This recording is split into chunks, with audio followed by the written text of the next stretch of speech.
Isang ginang na itinuturing newly identified drug suspect ang naresto ng mga kapulisan sa isinagawang bypass operation sa Misamis Occidental.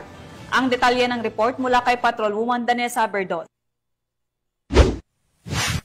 Tiklo ang isang newly identified drug suspect sa kinasang drug bypass operation ng mga operatiba ng Police Drug Enforcement Unit Misamis Occidental at Osamis City PNP sa Barangay Dolores, Clarid, Osamis City, Misamis Occidental. Nilala ni Police Major Alvin Tamayo, officer in charge ng Clarion MPS, ang drug suspect na si alias Blandy, babae may asawa at residente ng nasabing lugar.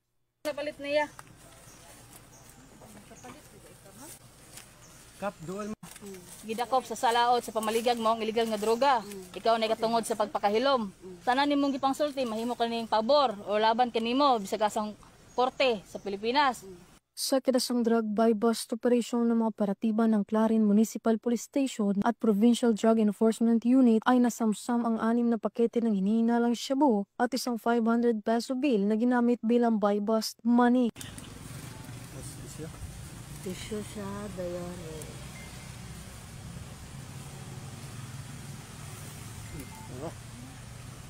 Isa. tulo, 4, 5, 6.